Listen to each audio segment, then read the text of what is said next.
ನಾನು ಸುಮ್ಮನೆ ನವದೆಹಲಿಗೆ ಬಂದಿಲ್ಲ. ನನಗೆ ನಮ್ಮ ಮೈಸೂರು ಜಿಲ್ಲೆಯಿಂದ KR ನಗರ, ಹುಣಸೂರು, ಪಿರಿಯಾಪಟ್ಟಣ, HT ಕೋಟೆ ಈ ಭಾಗದಿಂದ ಟಬಾಕೋ ಬೆಳೆಗಾರರು ನನಗೆ ಒಂದು 10 ದಿನದ ಹಿಂದೆ ನಮ್ಮ ಬಿಡದಿ ತೋಟದ ಮನೆಗೆ ನನಗೆ ಬಂದು ಅಪ್ರೋಚ್ ಮಾಡಿದರು. ಕಳೆದ 2 ವರ್ಷದಿಂದ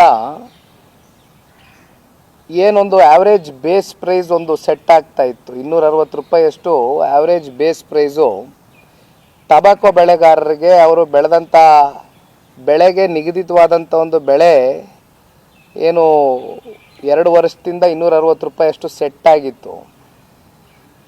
ಈ ಬಾರಿ ಹತ್ತತ್ರ 100 ಮಿಲಿಯನ್ kg ಪ್ರತಿ ವರ್ಷ ಬೆಳೀತಕ್ಕಂಥದ್ದು ನಮ್ಮ ಕರ್ನಾಟಕದಲ್ಲಿ ಟಬಾಕೋ ಬೆಳೆಗಾರರು. ಆದರೆ ಈ ಬಾರಿ ಪ್ರಕೃತಿಯ ವಿಕೋಪಕ್ಕೆ ಸ್ವಲ್ಪ ಮಳೆಯಿಂದಾಗಿ ಕೆಲವೊಂದಷ್ಟು ಇವತ್ತು high grade, mid grade, low grade ಅಂತ ಏನು ಸೆಟ್ ಮಾಡ್ತೀವಿ, ಈ ಲೋ ಗ್ರೇಡ್ ಮೆಟೀರಿಯಲ್ ಬಂದು ಹತ್ತತ್ರ 25 kg ಮಿಲಿಯನ್ ಅಷ್ಟು ಬೆಳೆದಿದ್ದಾರೆ. ಇದು ವಿಪರ್ಯಾಸ ಯಾರ ಕೈಯಲ್ಲೂ ಇಲ್ಲ, because of the weather conditions ಆಗಿದೆ. ಆ ಹಿನ್ನೆಲೆಯಲ್ಲಿ ಇವತ್ತು ಹೈ ಗ್ರೇಡ್ ಮೆಟೀರಿಯಲ್ಗೆ ಕಂಪ್ನಿಗಳು ಒಂದು ಒಳ್ಳೆ ಬೆಲೆ ಕೊಟ್ಟು, ನಿಗದಿತ ಬೆಲೆ ಕೊಟ್ಟು ಸೆಟ್ ಮಾಡಿ ಈಗಾಗಲೇ ಸೆಟ್ ಆಗಿದೆ. ಆದರೆ ಈ ವಿಷಯಕ್ಕೆ ಸಂಬಂಧಪಟ್ಟಂತೆ ನಮ್ಮ ರೈತರು ಸಾಕಷ್ಟು ಸಾಲ ಸೋಲ ಮಾಡಿ, ನಮ್ಮ ಮೈಸೂರು ಜಿಲ್ಲೆ ಇರ್ಬೋದು, ಅರ್ಕಲಗೂಡು ಇರ್ಬೋದು, ಒಂದು 6-7 ತಾಲೂಕುಗಳಷ್ಟೇ ನಮ್ಮ ರಾಜ್ಯದಲ್ಲಿ ಇವತ್ತು ಟೊಬ್ಯಾಕೋ ಬೆಳೆಗಾರರು ಟೊಬ್ಯಾಕೋ ಬೆಳೀತಾ ಇರ್ತಕ್ಕಂಥದ್ದು.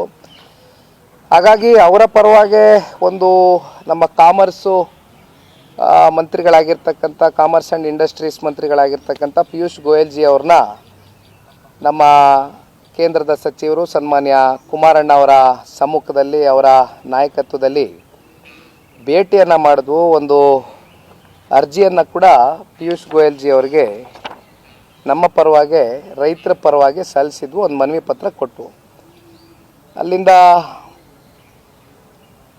ಕಾಮರ್ಸ್ನ ಸೆಕ್ರೆಟರಿಗೂ ಕೂಡ ಭೇಟಿಯನ್ನು ಮಾಡಿದ್ದೇವೆ. ಸನ್ಮಾನ್ಯ ದೇವೇಗೌಡರು ಸಾಹೇಬರು ಕೂಡ ಇಂಟರ್ಫಿಯರೆನ್ಸ್ನ ಮಾಡಿದರು.